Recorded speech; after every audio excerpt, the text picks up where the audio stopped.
Let's start with a paradox. In 1968, Pan American wasn't just an airline, it was the airline, the world's most experienced, sitting on $1 billion in cash.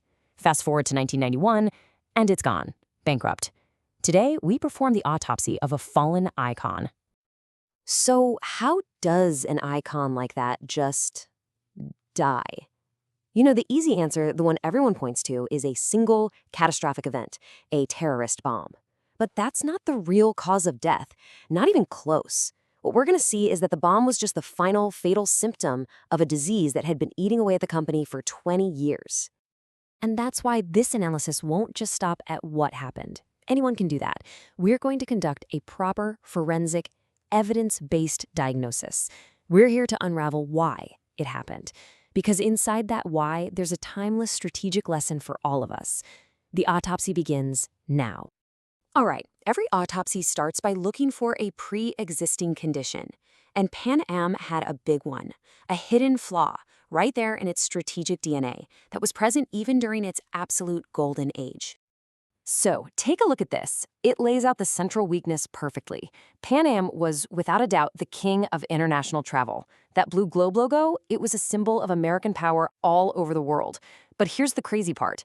Inside the United States, Pan Am was totally grounded. Federal regulations literally blocked it from flying domestic routes. Think about that. It had no way to fly passengers from, say, Chicago or Denver to its own international flights out of New York. None. And this wasn't some secret nobody knew about. Oh no.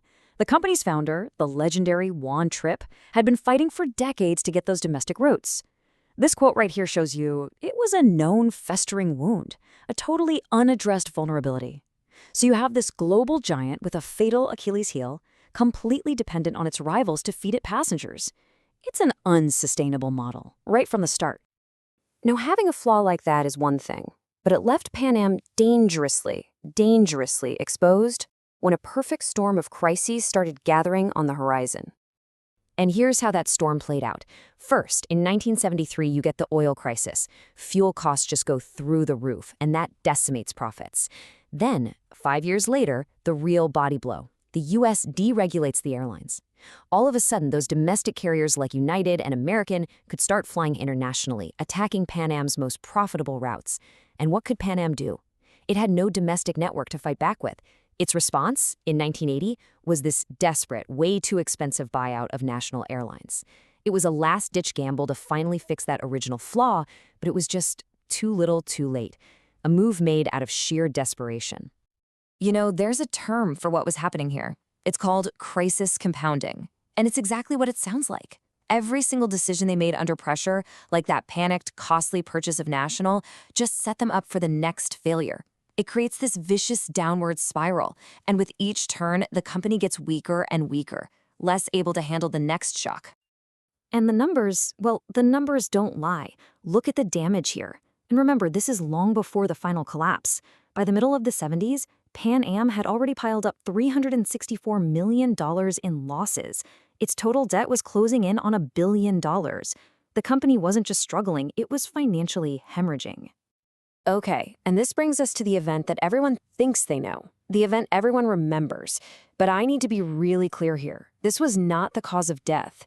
This was simply the final, fatal blow to a company that was, for all intents and purposes, already on life support.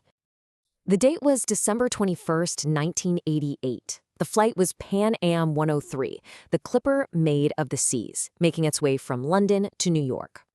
The total number of fatalities was 270. That's everyone on board, all 259 passengers and crew, plus 11 people on the ground in Lockerbie, Scotland, where the plane came down. The human cost of these compounding failures was just immense. Now, when the U.S. Presidential Commission investigated, they didn't just focus on the terrorists. They turned a harsh spotlight on Pan Am itself. And what they found was a pattern of systemic failure. The report laid out critical security lapses, especially with how they screened baggage that was transferred from other airlines. It was proof of a deep organizational breakdown. You know, a former vice president at Pan Am, Stanley Gurwitz, he really put it best. He gave the real diagnosis. He said the collapse wasn't about one thing. It was about a deep institutional disease, a perfect storm of corporate mismanagement, a government that didn't care, and flawed regulations. In his view, the bombing, That was just the tragic final symptom. So, after all of this, what's the universal lesson we can pull from the wreckage? What does this autopsy really teach us?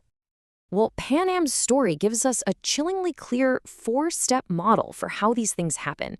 First, you have a core weakness that everybody knows about but nobody fixes. Second, the world changes and external shocks come along that exploit that very weakness. Third, the company panics, making reactive, costly decisions that just burn through cash and morale. And then finally, you get the final blow, a single catastrophic event that wipes out whatever trust is left and finishes the job. Ultimately, what Pan Am lost over those 2 decades was something absolutely critical. It's called organizational resilience. It's simply the ability to anticipate, to adapt, and to survive shocks.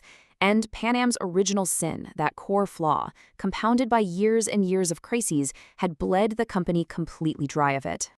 And so, the autopsy is complete. The official cause of death was not a terrorist bomb over Scotland. The true cause of death was a slow, systemic erosion of resilience, a condition that took decades to become fatal. Which leaves us with one final, sobering question to think about. Which of today's corporate giants are walking around with a hidden, unaddressed flaw, just like Pan Am did?